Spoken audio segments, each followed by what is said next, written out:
There are kingdoms built on faith, others built on trade, knowledge, or the strength of their warriors. But then, there are those built on something far darker. Kingdoms whose foundations are not laid with stone or mortar, but with flesh, blood, and screams buried beneath the surface. This is the tale of one such place. A kingdom drenched in ancient curses, bathed in sacrifice, and remembered only in nightmares. A forgotten empire, once mighty, now erased, except by the blood it spilled. This is the story of the cursed kingdom that was built on blood. It begins not in the golden halls of kings, but in the shadows of a continent swallowed by time. Somewhere deep within the mountainous jungles of what is now Central Africa, ancient ruins lie covered in vines and silence. Locals dare not speak its name. Elders only whisper it during storms, when thunder can mask the words. That name, Ibharu. To the outside world, it never existed. No textbook mentions it. No museum displays its relics. But Ibharu's presence lingers, in forbidden colonial letters, in maps that were burned, and in the bones unearthed by accident, entire fields of them, buried vertically, as if planted into the earth. Ibharu was not merely a kingdom, it was a machine of blood. The earliest accounts come from Arab traders in the 9th century, who spoke of a kingdom ruled by a god-king who drank death and wore a crown of teeth. Their caravans avoided the area not because of terrain but because of fear. One merchant wrote, "We passed the smoke of Ibharu's fires. The night turned cold and the stars fled. We dared not speak until morning." But what made this kingdom so feared? Ibharu's strength came not from conquest, but from ritual. Every sunrise began with sacrifice. Not once a year, not during war, but every day. It was believed that Ibharu's power was a pact, an agreement sealed with blood, renewed by killing. Prisoners, criminals, slaves, and even noble-born children were offered to the altar of Itanu, the spirit beneath the soil. Archaeological whispers tell us of a black ziggurat at the center of the capital, an unnatural pyramid, darker than obsidian, that pulsed with heat. No structure like it exists anywhere else in Africa or the world. The stones cannot be dated. Some believe they came from beneath the earth, others from another realm entirely. The ziggurat was said to sing low, guttural hums at night that drove men mad.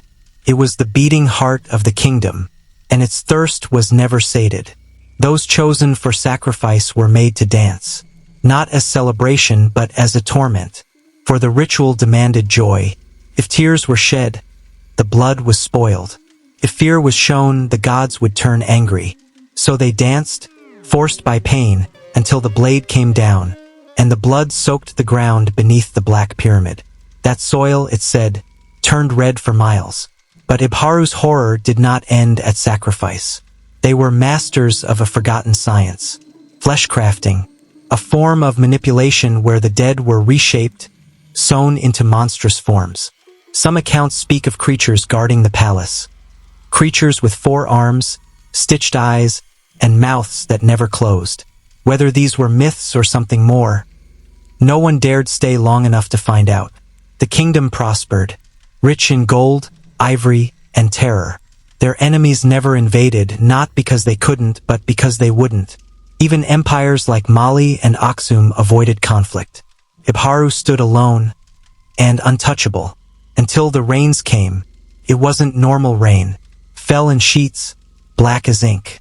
For 33 days, the skies wept darkness over Ibharu. Crops turned to sludge.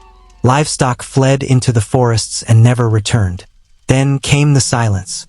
The ziggurat stopped humming. The sacrificial fires would not light. And the king, the god-king himself, was found dead, eyes wide open, mouth filled with salt. That moment was the unraveling. Without sacrifice, the pact broke. Whatever entity had granted Ibharu its strength now demanded retribution. Witnesses, what few survived, spoke of shadows moving against the moonlight, entire villages swallowed by the earth, screams that echoed from dry wells, and blood that boiled in rivers. Within weeks, Ibharu was gone.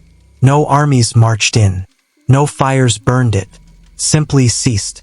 British explorers in the 1890s following rumors from local tribes, stumbled upon the supposed ruins.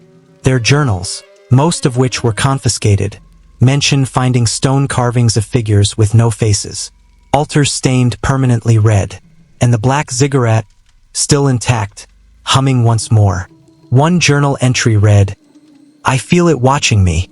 The stone is warm, and it breathes when I place my hand on it. We must leave at once."